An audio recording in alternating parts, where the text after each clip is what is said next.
Уважаемые пассажиры, гости аэропорта и сотрудники, находиться на территории аэровокзала без масок строго запрещено. Просьба соблюдать дистанцию 1,5 метра. Итак, каждые 5 минут диспетчер настоятельно просит соблюдать меры предосторожности и не нарушать социальную дистанцию. Правда, маски почти никто не носит. Речь идет о пассажирах, которые пришли на вылет. Только вот большой сюрприз. Без средств защиты их на борт не пустят. А вот с теми, кто только прилетел из Москвы, ситуация лучше. Маски есть у многих. Пока все нормально. Да?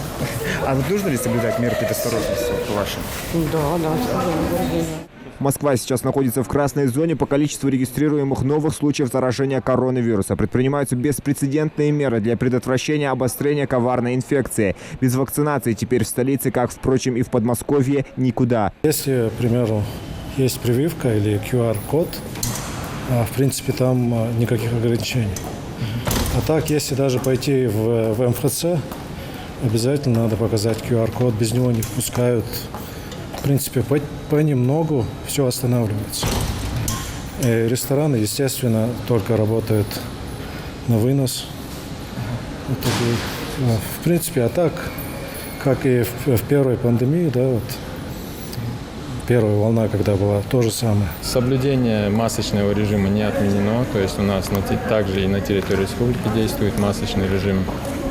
Пользуясь случаем, как раз таки хотелось бы напомнить нашим гражданам о соблюдении масочного режима, дистанции, о соблюдении дистанции, об использовании при возможности антисептиков, то есть постоянно использовать антисептики.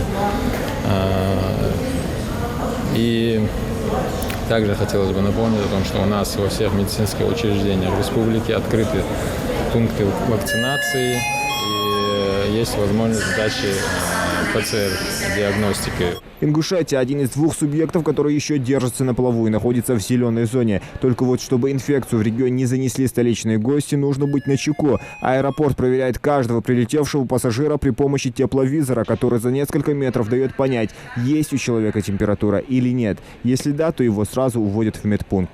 На внутренних рейсах пока никаких каких-то дополнительных мероприятий, кроме тех, что есть, то есть, как я уже сказал, масочный режим, да, дистанция, применение антисептиков при перелетах на какие-то дальние расстояния, то есть для себя и для окружающих, чтобы уберечь окружающих, то есть сдать можно ПЦР-тест, чтобы диагностировать, есть или отсутствует заболевание, или нету его. Или есть оно. Вот. Именно ограничения и вот эти вот мероприятия проводятся именно на рейсы из-за границы. Каждый столичный гость должен осознавать личную ответственность за происходящее, понимать, что от их безрассудства могут заболеть тысячи жителей региона, отмечают сотрудники Роспотребнадзора. Многие пассажиры к мерам относятся с пониманием. Не все серьезно относятся. Как бы люди уже привыкли. Я вот думаю, такое отношение уже к этой ситуации. Я знаю, что эта болезнь есть, переболел. И очень трудная болезнь. Надо немножко ответственно относиться. Хотя бы индивидуальные меры защиты нужно делать. Сейчас в аэропорту намного спокойнее, чем было в прошлом году. В самый разгар пандемии без маски переступить порог никому не давали. Залы вылета, ожидания и прилета обрабатывались по несколько раз в день. Правда, сейчас ситуация находится на контроле, отмечают представители Роспотребнадзора. Особое внимание уделяется пассажирам, прилетевшим из других стран. Все, кто прилетает в Российскую Федерацию, они должны сдать в течение 5-дневного срока 2 раза ПЦР-диагностику. То есть, чтобы между этими ПЦР-тестами было не более 3 дней. И эти данные разместить в своем кабинете на сайте госуслуг.